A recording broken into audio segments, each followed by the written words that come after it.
দোহারে পদ্মা নদীতে চায়না দোয়ার উঠাতে গিয়ে সুবহান মোল্লা নামে ৬৫ বছর বয়সে এক বৃদ্ধ নিখোঁজ হয়েছে।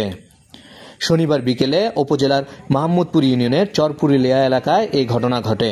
নিখোঁজের সংবাদে স্থানীয় এলাকাবাসীর সহায়তায় রাত ৯:৩০ পর্যন্ত পানিতে ডুবিয়ে খোঁজ করে সুবহান মোল্লার পরিবারের সদস্যরা।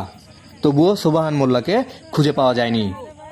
এদিকে দোহার ফায়ার সার্ভিসের লোকদের জানালেও তারা ঘটনাস্থলে পৌঁছায়নি বলে অভিযোগ করেন স্থানীয়রা। পরিবার ও স্থানীয়দের মাধ্যমে জানা যায়, প্রতিদিনের মতো আজও বিকেল ৩টার দিকে নদীতে যায় দোয়ার উঠাতে। আসরের সময় হয়ে গেলেও বাড়িতে ফিরে না আসায় পরিবারের লোকজন নদীর পাড়ে গিয়ে খোঁজ করে। কোথাও খুঁজে না পেয়ে নদীতে যেখানে দোয়ারের পাতা থাকে সেখানে পরিবার ও স্থানীয় লোকজন খোঁজার জন্য নামে। পরে পানিতে কিছুক্ষণ খোঁজাখুঁজির পর তার লুঙ্গি ও গামছা খুঁজে পায়।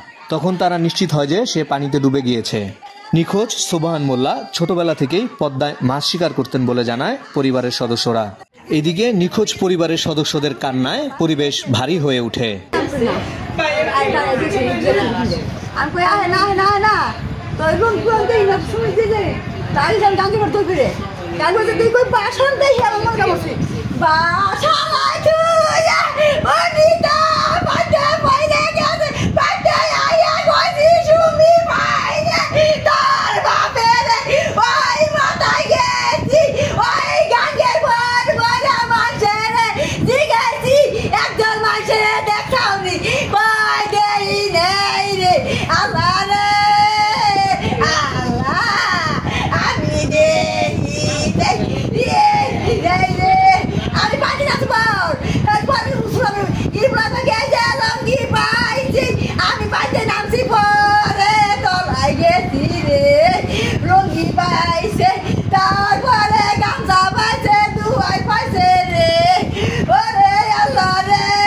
সার্ভিস আমরা খবর দিছিলাম, তারা এসে ঘুরে গেছে, তারা নামে নাই, এখানে আসেই নেই, তারা ওই মনের গাড়ে গনে চলে গেছে।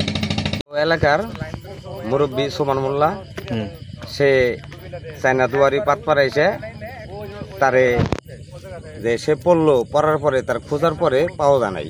সে ৩টা বাজে থেকে নামছে, নিখোঁজ হয়েছে এবং তার পাওয়া যায় নাই। তারে বাড়ি থেকে ৩টা বাজে বের হয়েছে, পরে দুইটা আনছে, দুইটা এনে আবার গেছে, পরে বাড়িতে আসে নাই, বাড়িতে আসে নাই। পরে মায় আর খোঁজ নেয় নাই। পরে মায় গেছে 5টা বাজে কয়ে গেছে তোর বাপি বাড়িতে আসে না। পরে আমি, আমার ভাই, আমার ভাবি, আমার মা সবাই পদ্মার বাড়ি গেছি। পদ্মার বাড়ি যাওয়ার পরে খুঁজার পর পাই নাকি, পানি সবাই নামছে, নামার পরে আমার বাপি লুঙ্গি পেয়েছি। পরে কার লুঙ্গি আমি কই আমার বাপির লুঙ্গি, বাপির লুঙ্গিতে চিনছি। পরে সবাই পানিতে নামছে, পানিতে নেমে আমার বাপি সবকিছু পাইছি, কিন্তু লাশ পাই নাই, সব পাইছি আর লাশ পাই নাই। দুয়ারি পেয়েছে, গামছা পাইছে।